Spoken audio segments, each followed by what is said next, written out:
हरि ओम. सद्गुरु ओम मालती आई की जय. व्रजभूमीतील भक्तकथा मालेत मी अनुप्रिता थत्ते तुम्हा सर्वांचं स्वागत करते. या कथामालेतली 75वी कथा श्री गौर गोविंददास बाबाजी यांची आपण ऐकत आहोत.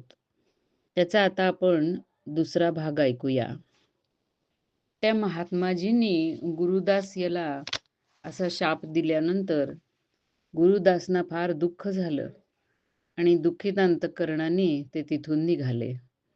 तेथून नवद्वीपला येथे ते गेले आणि तिथे गेल्यावर त्यांना कळलं की श्री गौरकिशोरदास बाबाजी हे कुणालाही संन्यास देत नाहीत. मग त्यांनी नवद्वीप येथीलच बडा आखाडा असं म्हणून जो एक संतांचं ठिकाण आहे, तिथल्या महंतांकडून संन्यास वेश ग्रहण केला. संन्यासी नाव पडलं श्री गौर गोविंददास. संन्यास घेतल्यानंतर त्या महंतांना बरोबर घेऊन श्री गौरकिशोरदास बाबाजींच्याकडे ते उपदेश घेण्यासाठी गेले. त्यांना उपदेश देताना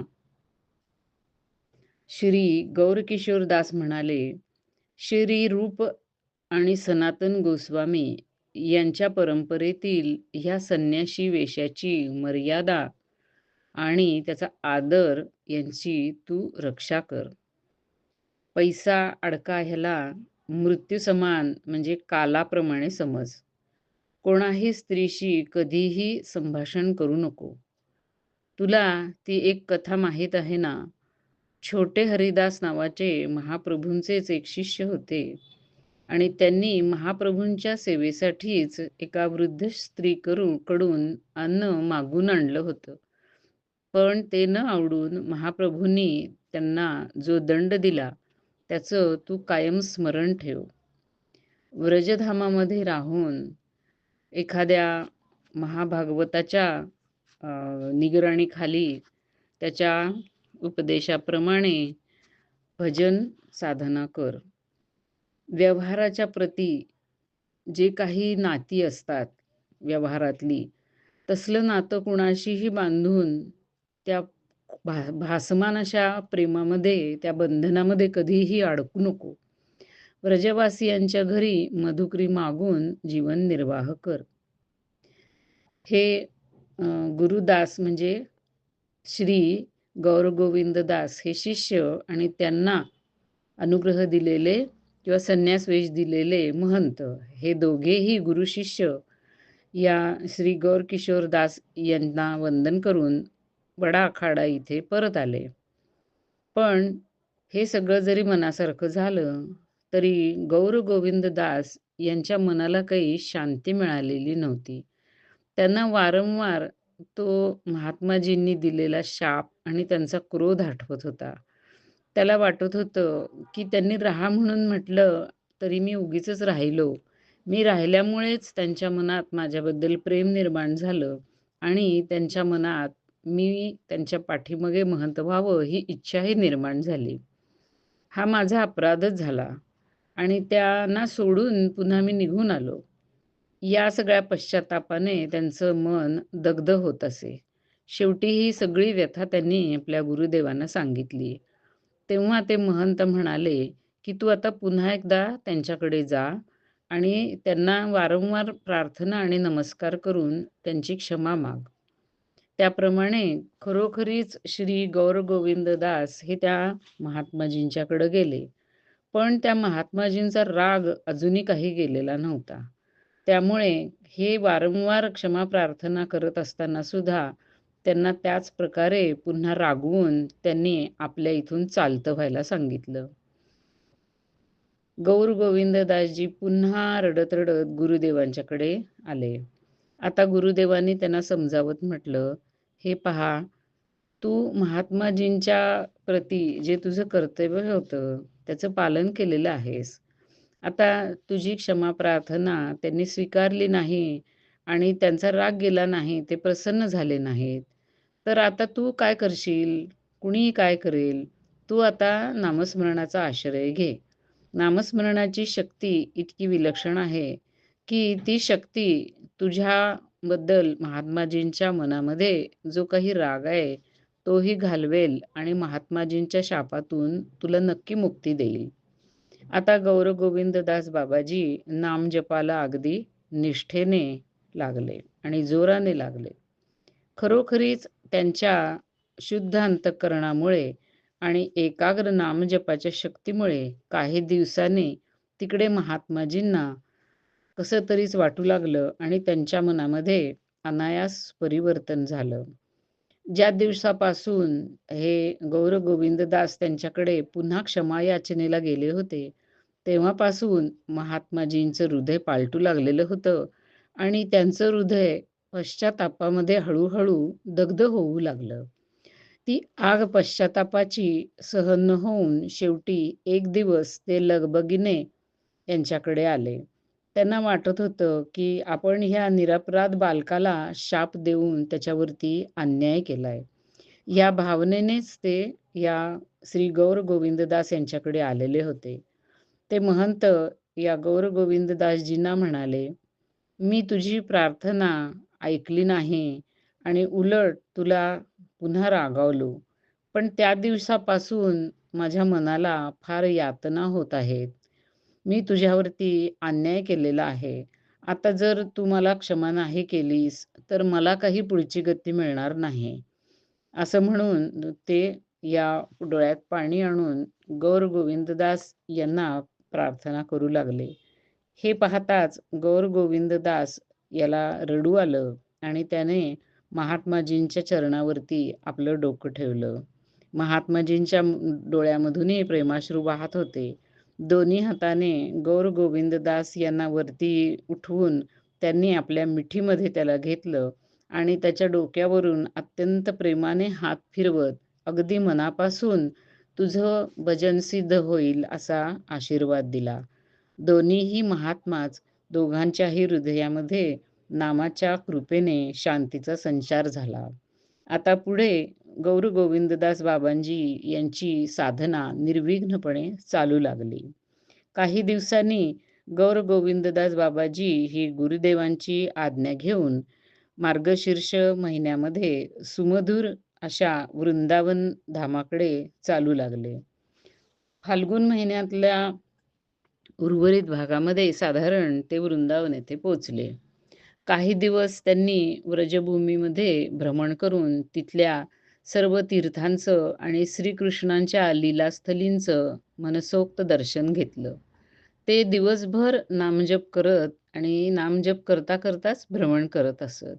रात्री एखाद्या वृक्षाच्या खाली विश्रांती घेत आणि व्रजवासींच्या घरी मधुकरी मागून पोट भरत असत. त्यानंतर ते वृंदावन येथील श्री श्यामसुंदरजी मंदिरामध्ये समाजबाडी येथे राहू लागले आणि तिथे राहून भजन साधना करू लागले. ते कालीदह येथील सिद्ध श्री जगदीशदास बाबाजी यांच्या महाराजांच्या सत्संगामध्ये जात असत. रोज संध्याकाळी ते त्या जगदीशदास बाबाजींना चैतन्य भागवताचा पाठ ऐकवत असत आणि इतर वेळी आपल्या कुटीमध्ये बसून नामस्मरणामध्ये बुडून जात असत. एका वैष्णवाने यांना असा सल्ला दिला, की सिद्ध कृष्णदास बाबाजींच्या गुटिकाचा तू अभ्यास कर. म्हणून त्यांनी श्री गौरगोविंददास बाबाजींनी अभ्यास करायला सुरुवात केली. पण अभ्यासामुळं त्यांच्या नामजपाची संख्या पुरी होईना आणि संख्या पुरी न झाल्यामुळं त्यांना आता चिंता वाटू लागली आणि त्यांच्या मनामध्ये आता द्वंद्व चालू झालं, की काय करावं नक्की?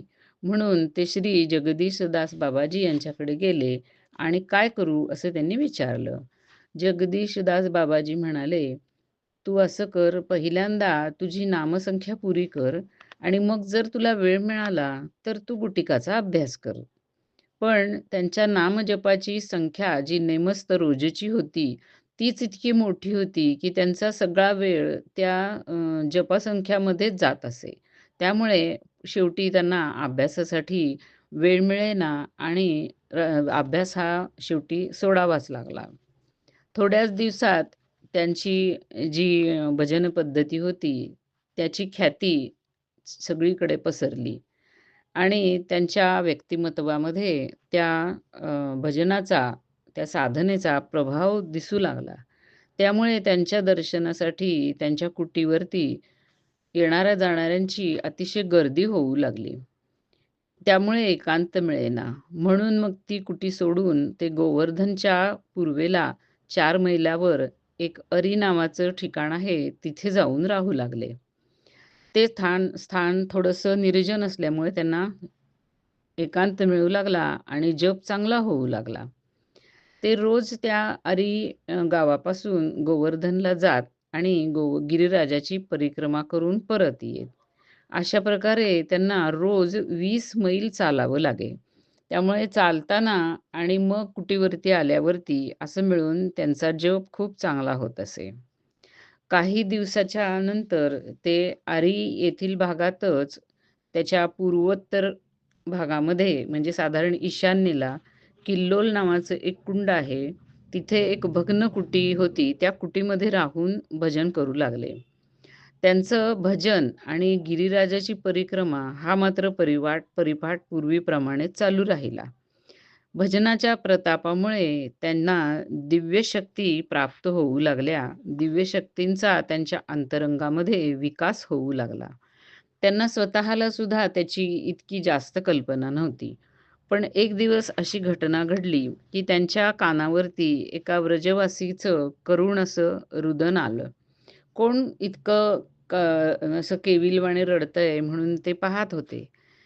त्या व्रजवासीला पाहिल्यावरती त्याचं भूत आणि भविष्य त्यांच्या डोळ्यासमोर साकार झालं आणि नकळत त्याला सांत्वना देण्यासाठी त्यांनी काही त्याच्या भूतकाळातल्या गोष्टी आणि काही भविष्यकाळातल्या गोष्टी त्याला सांगितल्या. पण त्या दिवसापासून त्यांच्या मनामध्ये असलेला दैन्य भावाचा ऱ्हास झाला आणि भजनामध्ये बाधा येऊ लागली.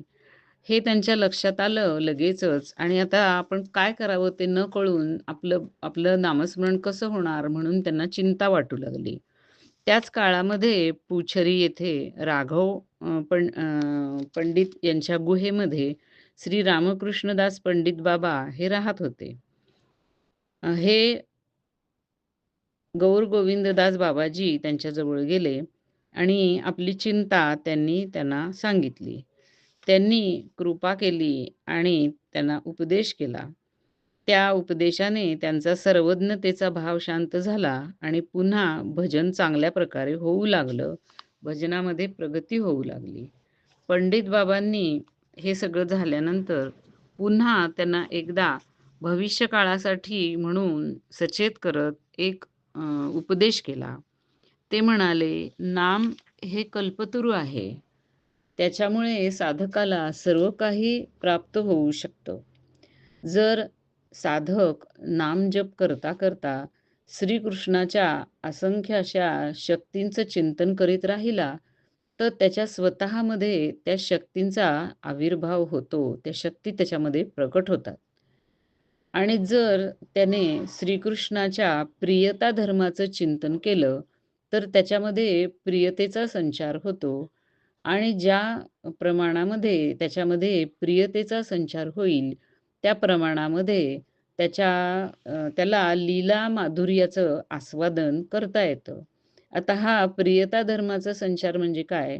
तर श्रीकृष्णाला पाहिल्याबरोबर आपल्या मनामध्ये एक त्याच्याबद्दल आकर्षण निर्माण होतं. तो सर्वांना प्रिय आहे, तसा आपल्यालाही प्रिय होतो आणि त्याचं हे जे सर्वांना प्रिय होणं, हा जो गुण आहे, त्याला प्रियता धर्म म्हणतात.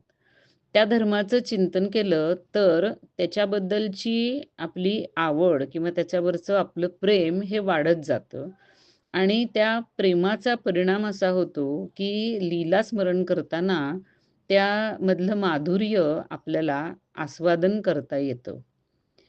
आणि जर प्रियत्वाच्या वाचून श्रीकृष्णाच्या इतर गुणांचा किंवा शक्तींचं जर चिंतन करत बसलो, तर श्रीकृष्णाची स्फूर्ती हृदयामध्ये होते, पण त्याचा माधुर्याचा अनुभव होत नाही. त्या बाकीच्या चिंतनाने सर्वज्ञता वगैरे लक्षणांचा विकास होऊ लागतो, पण ते भजनामध्ये शेवटी बाधकच ठरतात. त्यामुळे श्रीकृष्णावरती प्रेम करणं हाच खरा साधनेचा गाभा आहे आणि तेच आवश्यक आहे.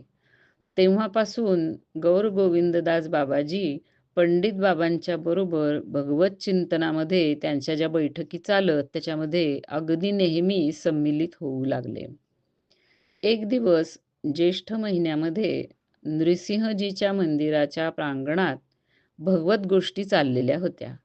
अचानक आकाशामध्ये ढग जमा झाले आणि खूप जोराने वारा सुटला आणि घनघोर वृष्टी होऊ लागली.